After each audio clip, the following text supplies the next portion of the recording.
ଯେତେବେଳେ କିଛି ଚଟପଟା ଖାଇବା ପାଇଁ ଇଚ୍ଛା ହେଉଥିବ ଆପଣମାନେ ଏଇ ରେସିପିଟା ବନେଇ ନେବେ।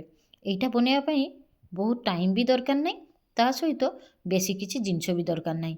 2ଟାରୁ 3ଟା ଆଳୁ ଦରକାର। ଏଇ ଆଳୁ ଦେଇ ଏଇ ରେସିପିଟା ଆଜି ବହୁତ ବଢ଼ିଆ ବନେଇ ନେବା। ହାତରେ 5ରୁ 10 ମିନିଟ୍ ଟାଇମ୍ ଥିଲେ ଏଇ ରେସିପିଟା ବନେଇ ନିଅନ୍ତୁ। ଚାଲନ୍ତୁ ଦେଖେଇଦେବି ଏଇ ରେସିପିଟା କେମିତି ମୁଁ ବନଉଛି।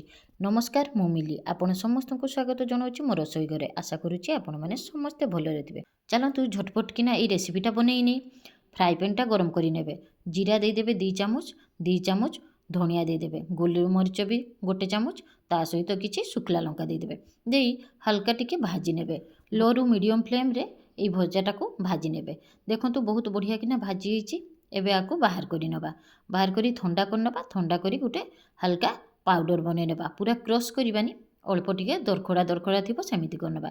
ଏପଟେ ମୁଁ ନୂଆ ଆଳୁକୁ କ'ଣ କରିଥିଲି, ଭଲ କିନା ପରିଷ୍କାର କରିନେଇଥିଲି। ପରିଷ୍କାର କରି ଗୋଲ ଗୋଲ କରି ଏବେ ଫ୍ରାଏ ପ୍ୟାନ୍ଟା ଗରମ କରି ନେବା। ଆଉ ଥରେ ସେଟାରେ ତେଲ ଦେଇଦେଇଛି, ସାଦା ତେଲ ଦେଇଛି, ହିଙ୍ଗ ଦେଇଦେଲି ଅଳ୍ପ ଟିକେ, ତା ସହିତ ସୋରିଷ, ଜିରା ଆଉ କରିପତ୍ତା।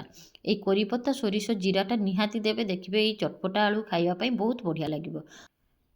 ଏବେ ଆଳୁ ଗୁଡ଼ାକୁ ଟିକେ ତେଲରେ ଭାଜି ନେଇ, ସୋରିଷ ଜିରା ସହିତ ଏଇ ଆଳୁ ଗୁଡ଼ାକୁ ଟିକେ ଭାଜି ନେଲି। ଏବେ ସ୍ୱାଦ ଅନୁସାରେ ଲୁଣ, ହଳଦୀ ଆଉ କାଶ୍ମୀରୀ ରେଡ଼୍ ଚିଲି ପାଉଡ଼ର ଟିକେ ଦେଇଦେଇଛି। ଦେଇସାରିଲା ପରେ ମିଡ଼ିୟମ୍ ଫ୍ଲେମ୍ରେ ଆଳୁ ଗୁଡ଼ାକୁ ଆଉ ଥରେ ଭଲ କିନା ଭାଜି ନେଉଛି। ହାଇ ଫ୍ଲେମ୍ ଦେବାନି, ହାଇ ଫ୍ଲେମ୍ ଦେଲେ ଆଳୁ ଗୁଡ଼ା ପୋଡ଼ିଯିବ। ସେଇଥିପାଇଁ ମୁଁ ଅଳ୍ପ ମିଡ଼ିୟମ୍ ଫ୍ଲେମ୍ରେ ଦେଇ ଆଳୁ ଗୁଡ଼ାକୁ ଭାଜୁଛି। 2ରୁ 3 ମିନିଟ୍ ପର୍ଯ୍ୟନ୍ତ ମୁଁ ସେ କଭର୍ କରିକି ରଖିଥିଲି। ଆଳୁ ଗୁଡ଼ା ସିଝି ଯାଇଛି। ଏବେ ଚାଲନ୍ତୁ ଉପରେ ଆଉ କିଛି ଜିନିଷ ଦେବା। ପିଆଜ କାଟିକି ରଖିଥିଲି, ସେ ପିଆଜ ଗୁଡ଼ା ଦେଇଦେଲି, ତା ସହିତ ଟମାଟୋ ଦେବି, ଧନିଆ ପତ୍ର ଦେବି। ତାପରେ ଦେଖିବେ ଏଇଟା ବହୁତ ବଢ଼ିଆ ଲାଗିବ। ସବୁ ଜିନିଷକୁ ଆଳୁ ସହିତ ଭଲ କିନା ଆଉ ଥରେ ମିଡ଼ିୟମ୍ ଫ୍ଲେମ୍ରେ ଭାଜି ଦେଉଛି। ପିଆଜ, ଟମାଟୋ, ଧନିଆ ପତ୍ର ଆଉ ଲଙ୍କା ଦେଇ ଏଇ ଆଳୁଟା ଯେତେବେଳେ ଭାଜିବେ ଦେଖିବେ ବହୁତ ବଢ଼ିଆ ଲାଗିବ। ଆଉ ଉପରେ ଟିକେ ଲେମ୍ବୁ ରସ ଦେଇଦେବେ। ଲେମ୍ବୁ ରସ ଦେବା ବେଳେ ମୁଁ ଟିକେ ଭିଡ଼ିଓଟା ସ୍କିପ୍ ହେଇଯାଇଛି, ସେଇଥିପାଇଁ ଆପଣଙ୍କୁ ଦେଖାଇ ପାରିନାହିଁ। ଏବେ ଯେ ଭଜା ଜିରା ଗୁଣ୍ଡଟା କରିଥିଲି ସେଇଟା 1 ଚାମଚ ଦେଇଦେଲି। ଏବେ ଦେଖନ୍ତୁ ଭଜାଟା ପୁରା ହେଇଯାଇଛି, ପୁରା ପରଫେକ୍ଟ ଭଜା ହେଇଛି। ଏବେ ଟିକେ ସ୍ୱାଦ ଅନୁସାରେ ଆଉ ସେଣ୍ଟ ପାଇଁ ଟିକେ ବଟର ଦେଇଦେଲି। ବଟର ଦେଲେ ବହୁତ ବଢ଼ିଆ ଲାଗେ, ସେଇଥିପାଇଁ ଟିକେ ବଟର ଦେଇଦେଇଛି। ବଟର ଦେଇ ସାରିଲା ପରେ ଦେଖନ୍ତୁ ଚଟପଟା ଆଳୁ ପୁରା ହେଇଯାଇଛି। ଏଇ ଆଳୁଟା ଖାଇବା ପାଇଁ ବହୁତ ବଢ଼ିଆ ଲାଗେ।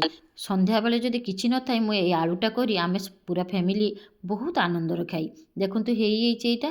ଆଉ ମୁହଁରୁ ବି ପାଣି ଆସିଯାଉଛି। ମୋ ପୁଅର ଦେଖିକି କହୁଛି କେତେବେଳେ ମା ଦେବେ, ଭିଡ଼ିଓଟା ଶୀଘ୍ର ଶେଷ କର। ଏବେ ଟିକେ ଧନିଆ ପତ୍ର, ପିଆଜ, ଲଙ୍କା ଆଉ ସେ ଭଜା ମସଲା ଦେଇ ଗାର୍ନିସ୍ କରିଦେଲି। ଆଉ ଫଟାଫଟ କିନା ମୋ ପୁଅକୁ ନେଇକି ଦେଇଦେଉଛି। କେତେ ସୁନ୍ଦର ହେଇଛି। ଆଶା କରୁଛି ମୋର ଏଇ ଭିଡ଼ିଓଟି ଆପଣମାନଙ୍କୁ ଭଲ ଲାଗିଥିବ। ଯଦି ଭଲ ଲାଗେ ଗୋଟେ କମେଣ୍ଟ, ସେୟାର ନିହାତି କରିବେ। ଜୟ ଜଗନ୍ନାଥ, ସମସ୍ତେ ଭଲରେ ରୁହନ୍ତୁ।